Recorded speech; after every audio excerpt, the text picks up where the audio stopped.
What up, what up, what up, what up, what up? Hey y'all, welcome back to another video here at Bookish Realm.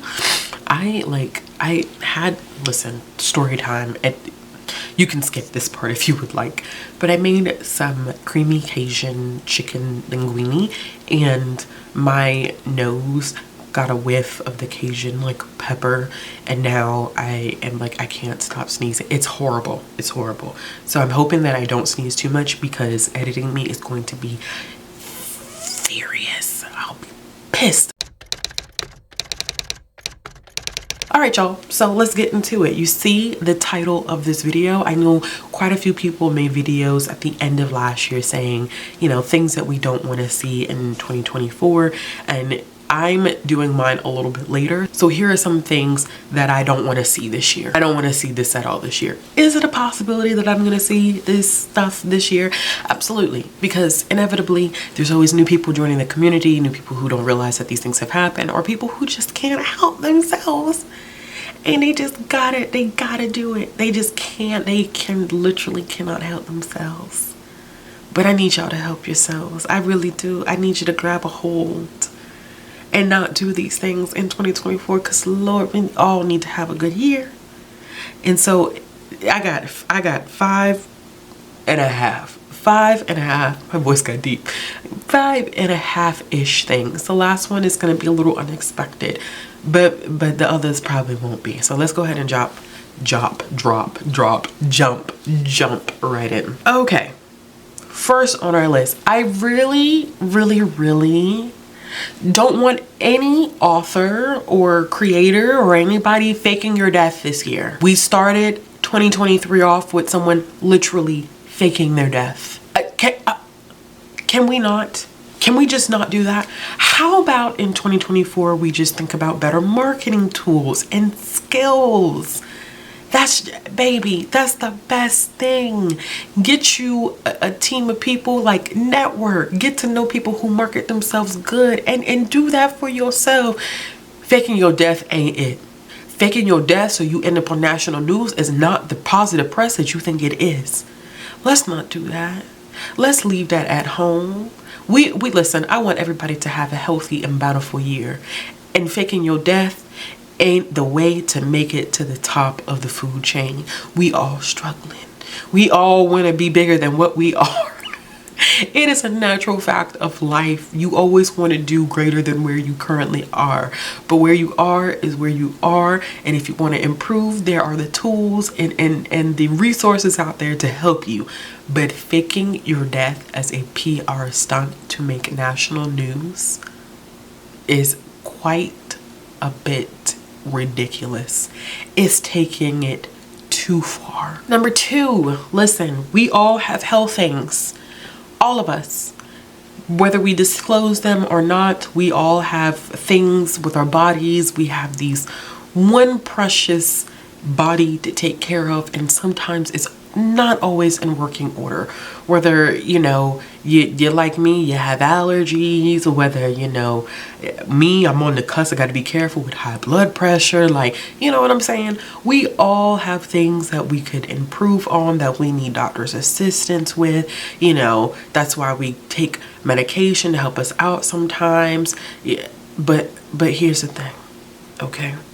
Because I take medication for allergies, for my asthma. I have stuff for eczema, so listen, I understand that sometimes medication is just the way that you gotta go. It's there to help the body. But I just have one request though. When you take your medication, make sure you speak to your doctor or your physician or your nurse, and you're clear on all of the side effects before you take your medication. Because see, what we don't want to happen is for you to take a medication and then the side effect, unfortunately, is racism. You know, we just want to be mindful. Double check those prescriptions, and whenever you're explaining your issues to your healthcare professional, make sure that you point out and you emphasize that you don't want to be on any type of medication that will cause you to have a side effect of racism. Y'all know who I'm talking about. I couldn't avoid it because at this point, y'all, we can't. The line of reasoning for our behaviors this year cannot be, I'm in the middle of taking a medication or I'm changing medications, and so then I became inherently racist. That can't be a thing this year. Like, you know, somebody's going to do something racist this year because it happens every year. We don't have a year where we don't find somebody doing something that is inherently racist or weird or strange towards BIPOC individuals and marginalized voices. It happens every single year because, you know, just humans. But whenever we get caught this year, because ultimately you will get caught, because, you know, everything comes to light, please do not write an iPhone notes apology saying that your medication made you act funny. If you are racist, baby, you are racist. It ain't not a lick of medication gonna do that to you or change that for you. And so I just beg of the community, please, oh please, oh please, oh please, do not put that in your apology. And I'm probably eating my words right now because somebody gonna say something about some medication in a crisis in which they just became racist overnight. It happens. It's gonna happen again this year. Oh Lord, my romance girlies. Listen, I am not a romance booktuber. I think I say this every year. I read romance. I dabble in romance when the mood is right. You know, I go to my KU and I'm like, ooh, I just need something to touch my soul, get a little fiery. You know, so I love it. I respect all the people that read romance, and that is their primary genre that they focus in. I get a lot of great recommendations from people all over the romance side of the community. But the romance side of the community, they have a lot of, it's a lot of stuff that be happening over there. It'd be a lot of stuff happening over there. And you know, I don't you know, explore dark romance, and so I'm not going to be a professional here, and I'm not going to pretend as if I am the, you know, end all be all of dark romance, as if I am a seasoned reader. But can we not use harmful things in dark romance and excuse them because it's a dark romance? We had someone who glorified a relationship with a Triple K member, and in no world or way or shape or form is that comfortable for a lot of us.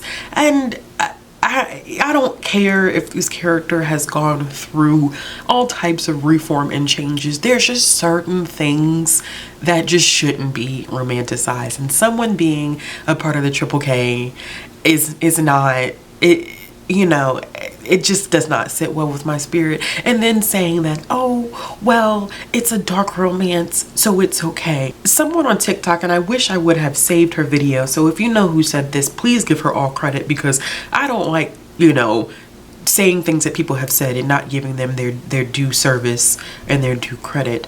But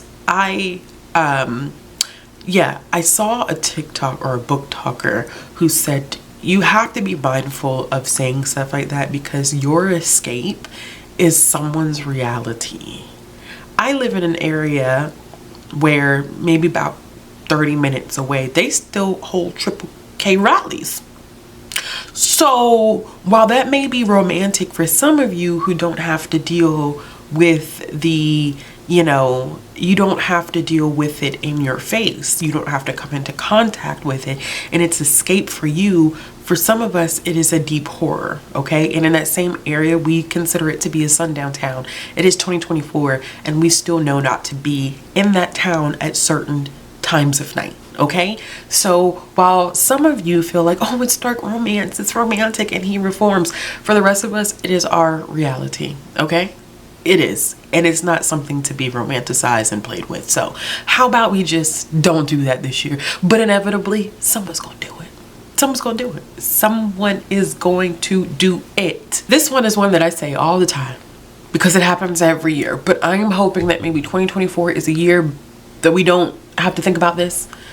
I hope that we can get away from judging people and their reading styles or genres or age groups.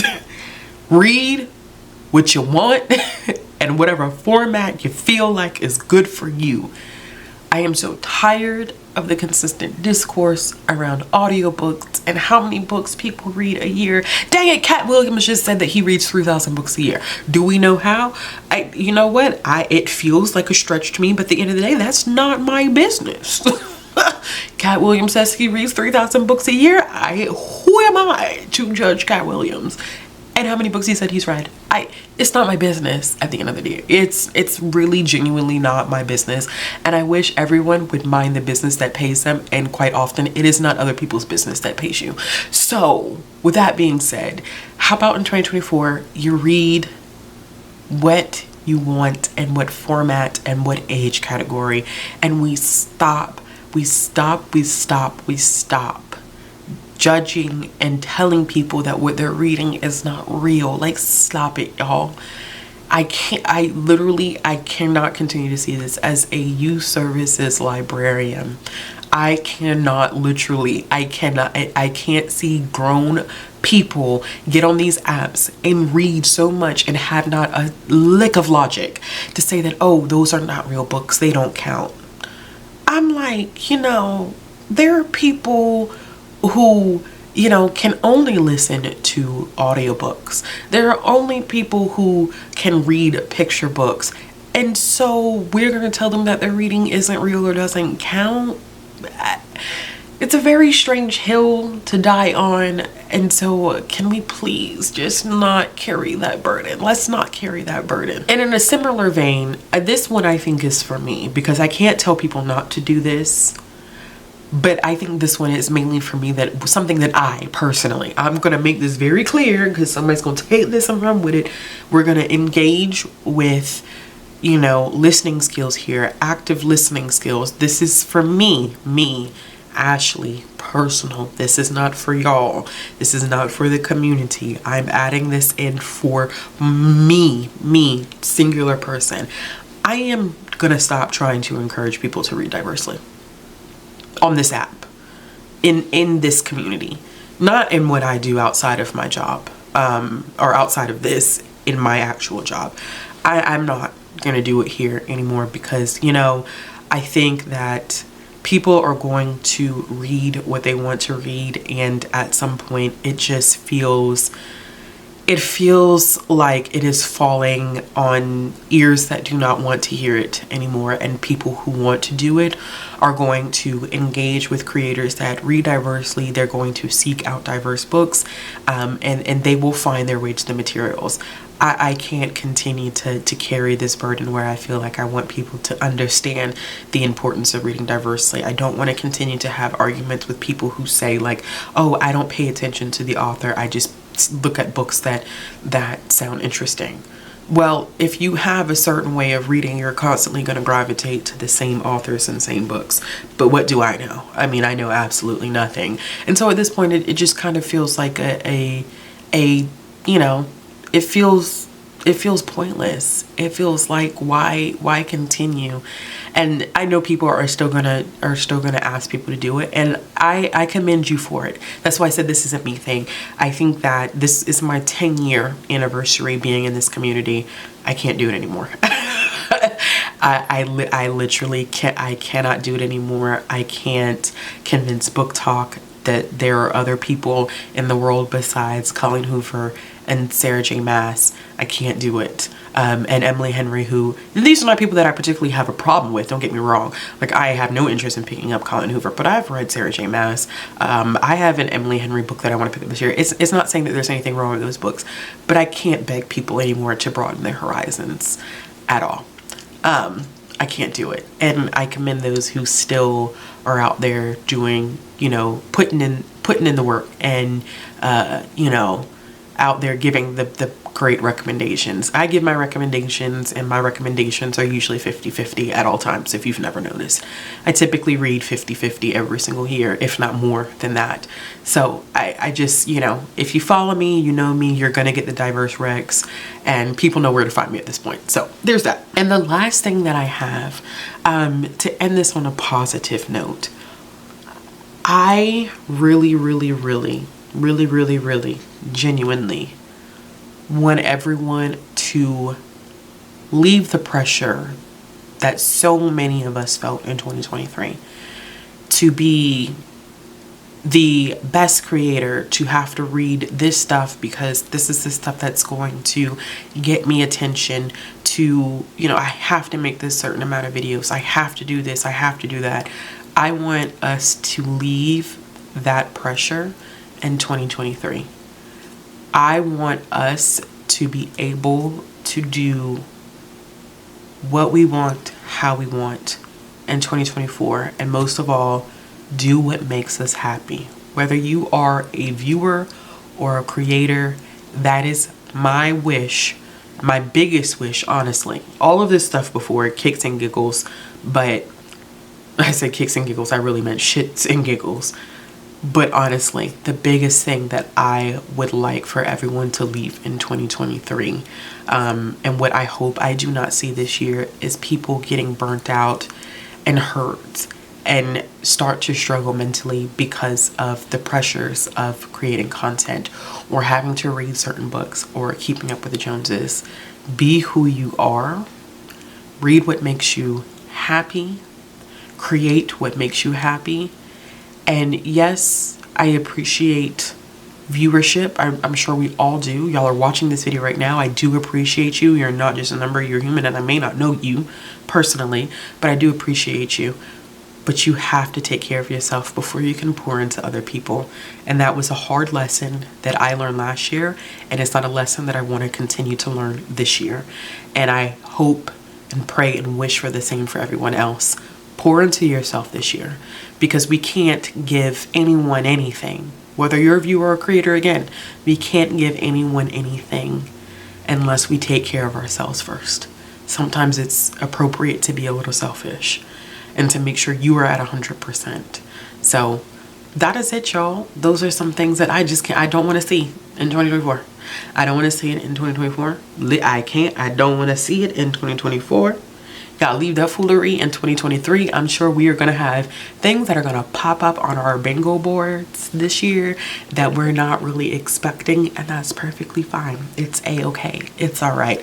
But Happy New Year, everyone. Seems like January is going all right so far. I know last January was like, oh my gosh, I'm this so long. January 31st, everybody's like, oh, okay, glad we made it through the glad we made it through the year. January feels all right. It's still early, but you know, we're gonna keep speaking positivity into the year. As always, y'all, if you like this video, give it a thumbs up. If you want to see more content from me, click the subscribe button, hit the bell for notifications. If you're looking for ways to follow me on social media or support the channel, all the links will be down in the description box below, and I'll be back with another video soon. Bye. This empty town, we're searching for the lost and found, but you don't care, you're unaware.